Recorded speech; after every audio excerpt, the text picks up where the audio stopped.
बड़ा कदम मंजिल मिलेगी, बड़ा कदम तो मंजिल मिलेगी। अरे आज नहीं तो कल मिलेगी, लेकिन परिस्थितियों को देखकर रुक मत जाना मेरे दोस्त। सफलता मिली तो जीत मिलेगी और असफलता मिली तो नई सीख मिलेगी। जय हिंद, नमस्कार साथियों, स्वागत है आपका एक और नई वीडियो के साथ। साथियों, हो चुका आगाज रन का, युग बदलने की तैयारी, जीत उसी की होगी जिसका संघर्ष है जारी। तो दोस्तों, आज की इस वीडियो में आपको मोटिवेशन मिलने वाला है बहुत अच्छा। हमारे साथ है उमेश जी, जिन्होंने इनके जीवन में बहुत अथक प्रयास किए, बहुत मेहनत की है, संघर्ष किए इन्होंने। ये आपको बताएंगे किस प्रकार से इनका जीवन रहा है आगे का, और अब ये CID IB से भर्ती है। तो उमेश जी, आप बताइए एक बार स्टूडेंट को। हाँ, सभी को गुड मॉर्निंग एवरीवन। हाँ श्याम जी सर, मैंने आपने जैसे पूछा वैसे मैंने सन 2015 से कंपटीशन एग्ज़ाम की तैयारी शुरू कर दी थी।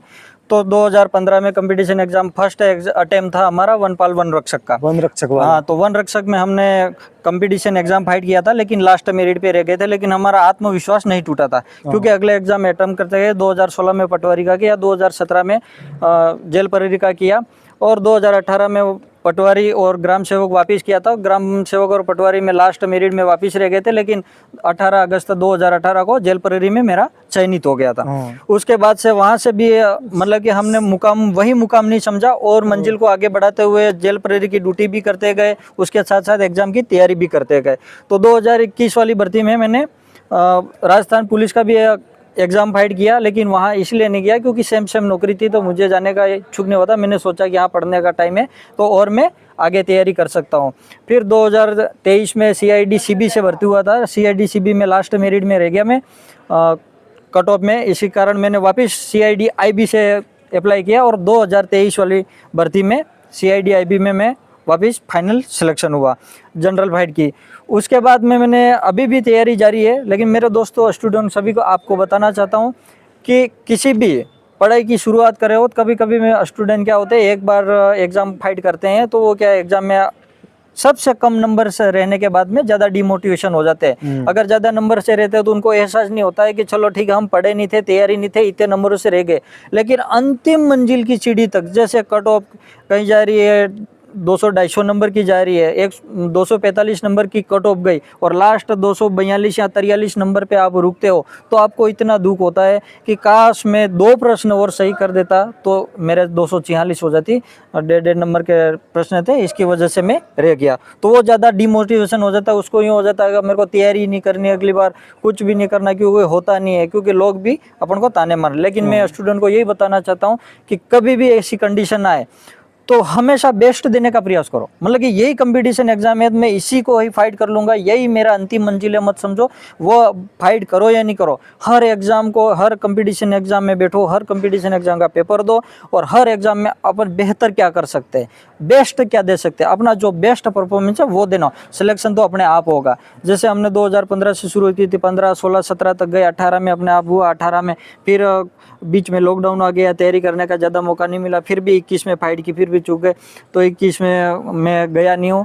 फिर 22-23 में वापस एग्ज़ाम की ली थी, तो रिक्तियाँ थी CID IB में। या अभी वर्तमान में हम श्याम जी सर के साथ ट्रेनिंग कर रहे हैं, और सर भी बहुत अच्छे से मोटिवेशन आपको करते हैं, आपको गाइड करते हैं, उनके अनुसार, उनके टाइम के अनुसार आपको मैनेजमेंट करना है। जबकि मैं अपनी जीवनी तो क्या बताऊं, लेकिन संघर्ष जितना किया उससे ज़्यादा पहले से ही बहुत संघर्ष रहा है।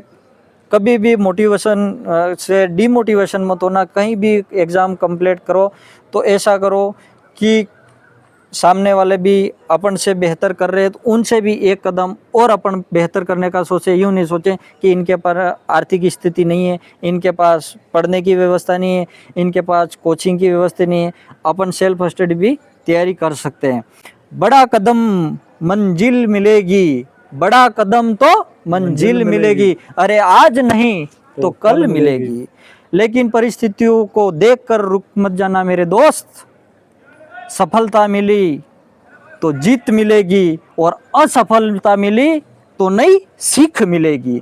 इसी पंक्तियों के साथ मेरे दोस्तों में मैं जीवनी के 2 पॉइंट बताना चाहता हूँ। मेरे से मैं अपने आप में एग्जाम्पल साबित करना चाहता हूँ, क्योंकि ये मेरी रियली घटना है। जैसे मैं 10वीं में बायोग्रेस हूँ, 12वीं में 2 बार फेल हूँ। इसके बाद में मैं फाइनल ईयर में वापस फेल हूँ। फिर भी मैंने कंपटीशन एग्ज़ाम की तैयारी, मेरा एकमात्र उद्देश्य था कि सरकारी कर्मचारी बनना, सरकारी गवर्नमेंट सर्वेंट बनना। इसलिए मैंने तैयारी को जारी रखा, मेरी मेहनत को जारी रखा। भले 12वीं में फेल हुआ, डिमोटिवेशन नहीं हुआ, फिर कॉलेज में फेल हुआ, डिमोटिवेशन नहीं हुआ, क्योंकि मेरा उद्देश्य था कि भले फेल हो जाऊंगा कोई बात नहीं, कभी न कभी तो मैं सफल हो जाऊंगा। जैसे आपने सुना होगा कि वो चिट्टी कितनी बार दीवार गिरती है, फिर नीचे गिरती है, दीवार चढ़ती है, नीचे गिरती है, लेकिन आखिर में वो मंजिल को प्राप्त कर लेती है। तो यही हमने भी किया था। लेटेस्ट उदाहरण आपको बताऊं, 2008-9 से IPL चल रहा है। 17 साल हारने के बाद में 18वीं बाल में रॉयल चैलेंजर बेंगलुरु RCB विजेता बनी ही है। तो उन्होंने भी अथक प्रयास किया, जैसे हमने भी किया था। इसी प्रकार मेरे स्टूडेंट प्यारे साथियों, आपको भी यही कहना चाहता हूं कि आप भी अपने प्रयास को जारी रखो, तब तक जारी रखना कि जब तक अपनी मंजिल लास्ट अपन को मिल नहीं जाती। जय हिंद, जय भारत। देखो दोस्तों, जीवन के किसी भी मोड़ में रुकना तो आपको है नहीं है, क्योंकि संघर्ष तो करना पड़ेगा। अगर आपने इस चक्रव्यूह में पैर रख दिया है तो आपको संघर्ष तो करना पड़ेगा, क्योंकि मेहनत करनी पड़ेगी।